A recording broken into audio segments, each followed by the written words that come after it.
Bonjour à tous, bienvenue sur la chaîne Mon Quotidien TV. Vous avez l'habitude maintenant de nous retrouver tous les vendredis. Et aujourd'hui, c'est un grand jour puisque j'ai la responsable commerciale de l'association Seine-et-Vision, Nathalie Messager, bonjour. Bonjour. Comment ça va? Ça va très très bien. On a besoin d'en savoir plus parce que quand on n'est pas d'ici, on se dit scène, vision, spectacle, Covid en plus, c'est pas trop d'actualité. On va dire que on arrive sur la fin bientôt. Comment que ça se passe pour vous? Écoutez, on a la chance quand même de pouvoir travailler avec Seine-et-Vision au sein des écoles maternelles et élémentaires, avec tous les gestes barrières bien sûr dont on a l'habitude d'avoir. Oui. Et effectivement, les intervenants extérieurs, enfin en tous les cas, Seine-et-Vision peut intervenir dans les écoles pour présenter des programmes pédagogiques et des spectacles élémentaires et des spectacles pédagogiques pour les écoles maternelles. D'accord. Donc si j'ai bien compris, l'association aujourd'hui réalise, elle crée également des reportages, des émissions spécifiques pour les enfants, primaires, oui. Maternelles, toutes... Alors, primaire et maternelle, mais ce n'est pas l'association Seine-et-Vision qui produit ces programmes, c'est la Cicadelle. D'accord. La Cicadelle est donc une société de production de programmes pédagogiques qui produit des programmes pour les écoles élémentaires et maternelles. D'accord. Avec, j'imagine, un nombre important aujourd'hui d'intermittents. Alors oui, on travaille beaucoup avec les intermittents, bien sûr, on travaille avec 5 personnes, Seine-et-Vision, je parle de Seine-et-Vision particulièrement, travaille avec 5 personnes toute l'année sur l'Oise, le Val d'Oise, le Haut-de-Seine, le Rhône et l'Isère. Donc là, elle distribue effectivement les programmes pédagogiques pour les écoles élémentaires et les écoles maternelles. Et puis, au mois de décembre, nous avons une vingtaine de comédiens avec lesquels nous travaillons sur toute la France pour distribuer le spectacle de Noël. Voilà, donc c'est un grand moment pour vous, les spectacles de Noël pour les enfants. Ouais. C'est la magie de Noël est toujours d'actualité. Exactement. Nous avons un spectacle d'ailleurs qui s'appelle La magie de Noël. La magie de Noël, d'accord. Comment avez-vous vécu cette période du Covid ? Écoutez, je crois qu'on la vit toujours un peu mal quand même, surtout quand on a l'activité qui est obligée de s'arrêter. Oui. C'est vrai que au début, ça a été quand même très compliqué. Et puis, on a quand même eu la chance d'avoir des aides du gouvernement quand même qui nous a aussi aidés. Et puis ensuite, quand on a réouvert les écoles, on a pu retourner effectivement, retrouver les enseignants qui nous ont ouvert leurs portes. Ça, c'est très important. On les remercie d'ailleurs parce que c'est vrai que c'est au bon vouloir de la directrice de pouvoir laisser rentrer un intervenant extérieur. Donc, on a eu quand même beaucoup de chance de pouvoir continuer à travailler. Aujourd'hui encore, nous sommes dans les écoles en train de faire des conférences et des animations et des spectacles, bien sûr. J'imagine qu'à partir du moment où les enfants voient arriver quelqu'un de l'extérieur, c'est un moment de plaisir parce que ils sont habitués aux 4 murs, la maîtresse, qui est sûrement très très gentille, comme toutes les maîtresses de France. Oui. Mais dès qu'il y a un invité qui arrive, c'est la fête. Oui, exactement. Exactement, surtout lorsqu'on présente nos spectacles en maternelle. Oui. Je travaille beaucoup, moi, en maternelle avec ma comédienne et c'est vrai que du coup, quand on a terminé nos spectacles, puisqu'on a quand même un concept qui est le cinéma théâtral, qui est un concept très innovant pour les écoles maternelles. Si je vous explique un petit peu ce dont il s'agit, on vient dans l'école, on obscurcit la salle, on dresse un écran avec un décor autour qui fait partie intégrante du spectacle. Et à ce moment-là, notre personnage principal qui est vu par nos enfants à l'écran sort de l'écran et se retrouve sur scène avec eux. Ah, c'est fantastique, et là, c'est franchement magique. Et nos petits, même de 3 ans, souvent nous disent « Il était trop bien ton pestac ». Ça nous fait beaucoup rire. En plus, vous éveillez des vocations. Parce que c'est bien finalement de prendre des enfants pratiquement au berceau comme ça. On le dit pour les langues étrangères, mais également pour tout ce qui est théâtre, spectacle, cinéma. Essayer de les faire avancer au plus vite dans ces domaines. Mais ça s'arrête uniquement aux primaires. Après, vous n'avez pas envie d'aller en secondaire un petit peu voir, parce qu'ils sont aussi un petit peu demandeurs de ce type d'action. Oui, alors c'est vrai que là, il faudrait se retourner un petit peu auprès de la Cicadelle pour voir si effectivement on va les appeler. On va les appeler. Pour leur proposer effectivement de travailler sur les collèges. Oui. Mais on a déjà fort à faire quand il faut déjà travailler sur les écoles maternelles et les écoles primaires.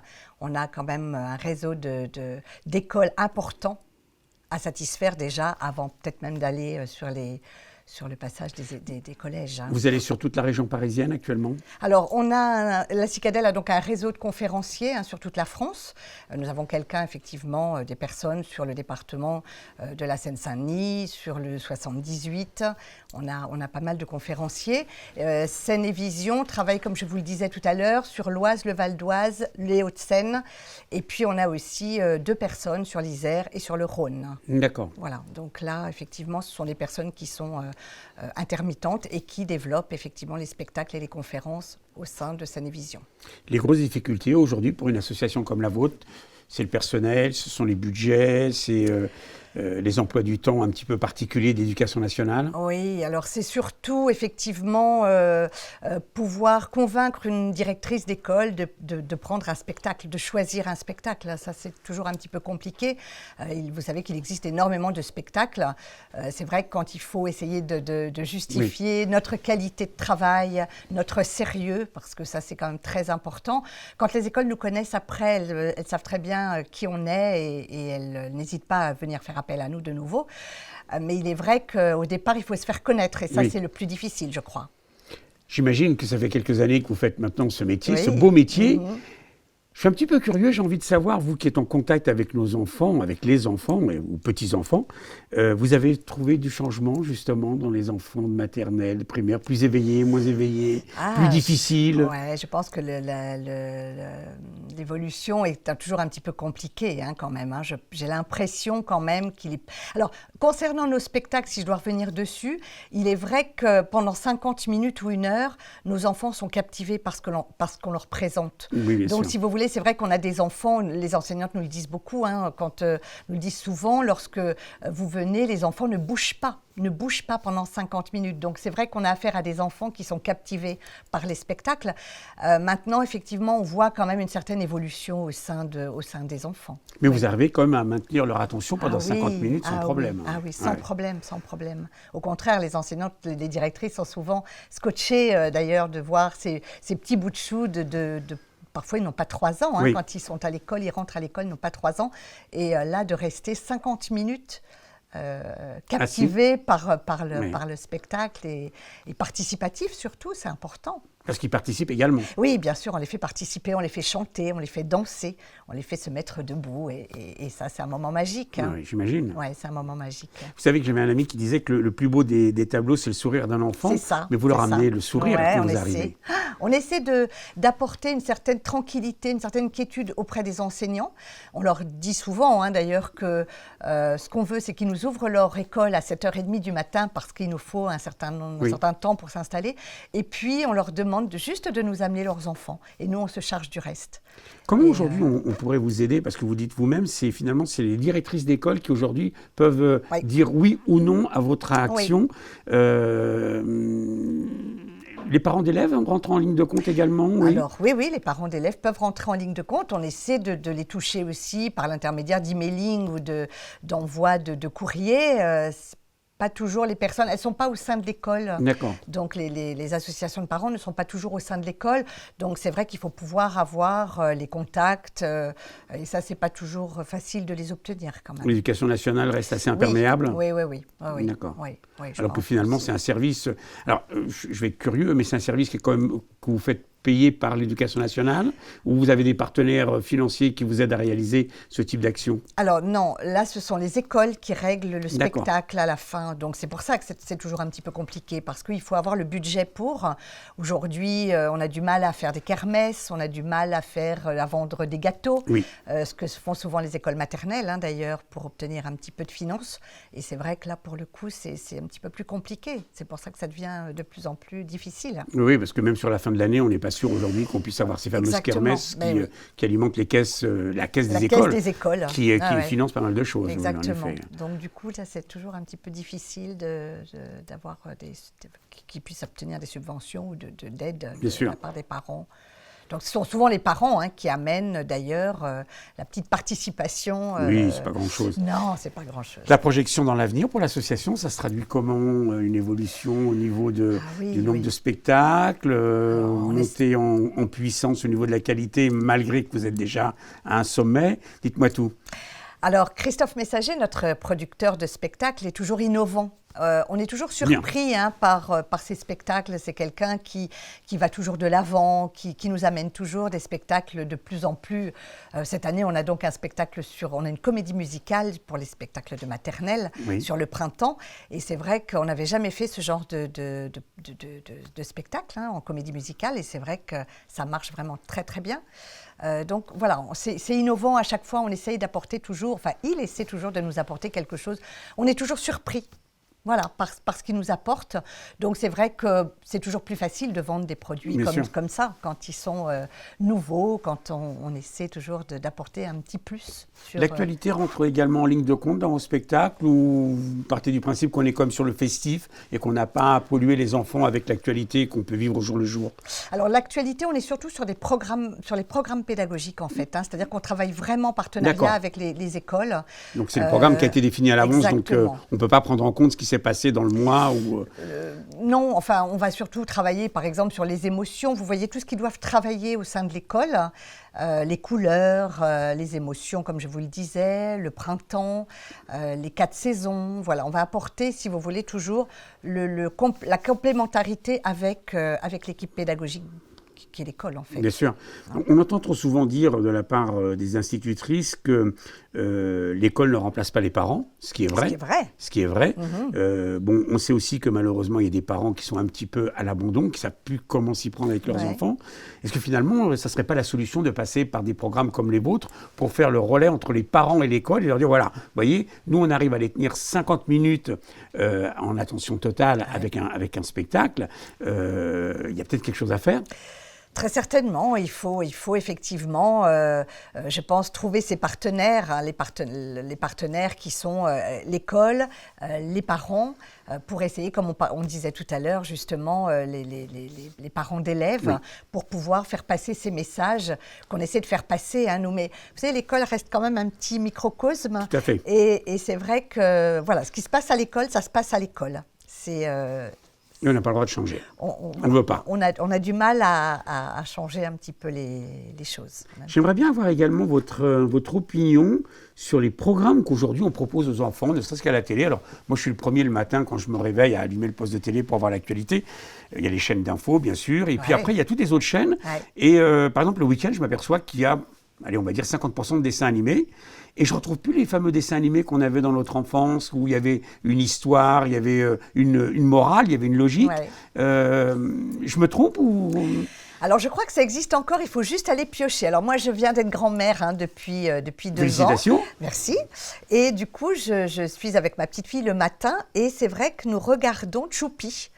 Choupi existe quand même depuis très longtemps. Et ça, là, il y a vraiment une petite morale sur ces histoires. C'est vraiment très drôle.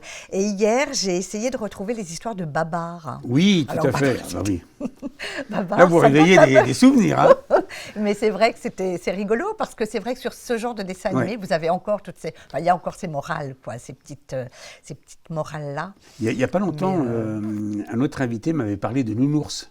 Ah oui, je ne sais pas si vous vous rappelez, les fameux nounours, et qui aidaient, et qui faisaient comprendre aux enfants qu'il fallait se coucher plus tôt pour être en forme le matin. Et nos programmes, si vous voulez, servent à ça aussi, justement. C'est apporter toujours une petite morale, essayer d'expliquer pourquoi, quand on parle des émotions, par exemple, parler de ces émotions, c'est quelque chose de compliqué pour des petites 2 ans et demi, 3 ans. Et là, justement, on arrive à expliquer qu'il faut parler de ces émotions quand on a un gros chagrin, quand on a perdu son doudou, ou quand... voilà, il faut essayer de parler. Donc, tous nos programmes, si vous voulez, effectivement, essaient d'apporter une petite morale comme ça, ou essayer de résoudre quelques petits soucis, quelques petits problèmes qu'on peut rencontrer. Qui peuvent parfois malheureusement être des gros problèmes, et c'est là où il faut libérer l'enfant, lui donner l'accès à la parole, et pouvoir se libérer, parce que c'est pas toujours évident, et c'est vrai que c'est une solution, ça. C'est une très belle solution. Et ça, nos programmes justement servent aussi à ça. On entend également aussi souvent, trop souvent, j'ai un ami dentiste qui me dit les enfants, maintenant, ils ne font pas attention. Est-ce qu'on ne pourrait pas aujourd'hui se servir des programmes comme le vôtre pour leur dire, attention, les enfants, le soir, le matin, il faut se brosser les dents. Ça a l'air simple, mais il n'y a personne pour leur rappeler. Alors, sur un spectacle, ça passera peut-être mieux que quand c'est les parents ou les grands-parents. Oui, pas, il y a une minute ou deux minutes. Bien sûr. Mais je crois que vous savez, on est partenaires. En fait, nous, on apporte, si vous voulez, ces supports pédagogiques. Et puis après, c'est aux parents aussi de pouvoir jouer leur rôle de parents. C'est-à-dire qu'après le repas, on va brosser ses dents. Donc voilà, c'est encore mieux quand ils l'entendent à l'école, mais par l'intermédiaire de quelqu'un d'autre, en fait. Exactement. Je crois que c'est très important. C'était valable également au lycée, au collège. Dès qu'on avait intervenant extérieur, c'était un petit peu on va dire la récréation, même si c'était quand même constructif. Il y a tellement de choses à faire. Moi, je suis émerveillé quand je vois ça, parce que je me dis, finalement, cette image d'école renfermée, elle pourrait s'ouvrir si les directrices faisaient un petit peu, on va dire un effort pour vous ouvrir les portes et puis que vous puissiez présenter vos spectacles. Alors, elles le font quand même, parce qu'on a quand même, je vous dis, un réseau de conférenciers sur toute la France. On a quand même, Scène+Vision a quand même un réseau sur lequel on peut rentrer dans les écoles, heureusement. Je vois dans le Rhône, effectivement, on a quand même des écoles qui nous ouvrent leurs portes pour venir présenter les conférences et les animations interactives. C'est pareil, c'est un moment où on va expliquer aux enfants d'une autre manière, en fait, la reproduction, par exemple. Vous avez la reproduction qui passe en CM1, CM2. C'est vrai qu'il est important d'expliquer aux enfants la reproduction animale, la reproduction végétale, la reproduction humaine. Et ça, c'est aussi notre rôle d'apporter comme ça des... Ça, ce sont des sujets que vous abordez. Oui, absolument. Scène+Vision se sert des programmes de la Cicadelle pour présenter justement ces programmes, notamment, je vous parle de la reproduction, mais il y en a d'autres. Bien sûr. Vous avez une demande particulière du corps enseignant? Est-ce qu'ils viennent vous voir de temps en temps ou à la fin d'une de vos missions, dire voilà, nous aujourd'hui on est en manque sur tel ou tel domaine? Alors, vous savez, on a quand même un catalogue, nous, avec 25 programmes, cycle 2, cycle 3. On couvre une grosse partie du programme scolaire quand même, que ce soit sur le corps humain, parce qu'on a un programme sur le corps humain, que faire pour ma planète en cycle 2, quelle époque, où on va reparler de l'époque d'autrefois, pour les CP, CE1, CE2 même. Donc, voilà, on a quand même un échantillon, un catalogue qui est quand même très important. Et effectivement, je pense que les enseignants trouvent toujours leur bonheur, si vous voulez, dans les programmes que crée la Cicadelle. Vous avez un programme qui pourrait, alors là c'est vraiment un cas personnel parce que je le croise régulièrement, mais rappeler aux enfants qu'il faut dire bonjour madame, qu'il faut dire merci, qu'il faut dire on est content d'être avec vous. Enfin, un programme, ce que j'appellerais un programme politesse, quoi. Oui, un programme politesse. Alors, programme politesse, je réfléchis rapidement sur les... Alors, non, parce qu'en fait, si vous voulez... Ça paraît tellement logique. Ça paraît logique. Et puis, si vous voulez, dans les programmes que nous proposons, obligatoirement, au début, le personnage qui va sortir de l'écran pour se retrouver sur scène avec eux, va dire bonjour les enfants. Donc, ça suffit aux enfants à eux-mêmes de s'entendre dire bonjour. S'ils entendent quelqu'un leur dire bonjour, obligatoirement, ils vont dire bonjour. Exactement. Aussi. Donc je crois que c'est un échange, si vous voulez, naturel pour moi. Naturel. Comment on pourrait faire pour vous aider? Parce que là, moi, j'ai envie de vous aider, j'ai envie de faire de la communication pour vous, de faire avancer, parce que, évidemment, quand on est touché par le monde de l'enfance, je vous dis, on parlait, le plus beau tableau, c'est le sourire d'un enfant. Moi, j'avais répondu à cette amie qui nous a quittés que la plus belle des musiques, c'était le rire d'un enfant. Oui, c'est vrai. Donc, mais comment peut-on vous aider aujourd'hui? Quelles sont aujourd'hui les choses à mettre en avant pour booster un petit peu votre activité? Mais écoutez, je crois que les réseaux sociaux sont vraiment d'actualité. Aujourd'hui, on ne peut pas faire autrement. On essaie de faire des webinars, on organise des webinars pour présenter les programmes de la Cicadelle, pour promouvoir aussi tout ce qui est mis en place, la plateforme éducative. Il y a vraiment plein de choses, puisqu'on sait qu'avec ces histoires de maladies qui nous touchent, on ne peut pas forcément rentrer dans toutes les écoles. Donc du coup, on met en place des plateformes pour pouvoir effectivement travailler avec les écoles via les réseaux. Donc voilà, on essaie de mettre plein de choses en place. Donc je crois qu'il faut qu'on parle de nous, en fait. C'est ça surtout. Oui, voilà. Il faut vraiment qu'on parle de nous sur, je vous dis, les réseaux sociaux. Les médias, les émissions. Les médias, les médias. Alors, vous avez un accès on est interviewé souvent au moment des spectacles de Noël. Quand nous allons sur certaines communes, souvent le journal local vient nous interviewer pour savoir ce qu'on va présenter aux enfants, puisque ce sont souvent les mairies qui nous prennent, qui offrent le spectacle. Donc voilà, mais on a toujours besoin de faire parler de nous. Toujours besoin. C'était un réel plaisir de parler de l'enfance pendant Merci. ces 20 minutes avec vous, Nathalie. Qu'est-ce que je peux vous souhaiter? Plein de succès à venir. Oui, encore. Parce que ce que vous faites pour les enfants, évidemment, ça n'a pas de prix. Mais c'est tellement beau qu'on a envie de dire à toutes les maîtresses et toutes les directrices d'école qui nous écoutent, n'hésitez pas, faites venir les spectacles dans vos écoles. Ouvrez-vous vers l'extérieur, parce que c'est peut-être un peu le problème aussi, c'est de ne pas rester enfermé. Quoi. Non, c'est sûr. Non, mais je pense que voilà, il faut trouver toujours le spectacle qui apporte une certaine sérénité au sein des équipes enseignantes. C'est ce qu'on essaie de faire, nous, c'est d'apporter voilà, de la tranquillité pour qu'il n'y ait pas d'inquiétude sur le fait d'arriver à l'heure ou pas. Le fait que le spectacle arrive, même quand il neige l'hiver, s'il y a toujours ces problèmes de météo, ou est-ce qu'ils vont vraiment venir, et on est toujours là. Donc ça, c'est très important.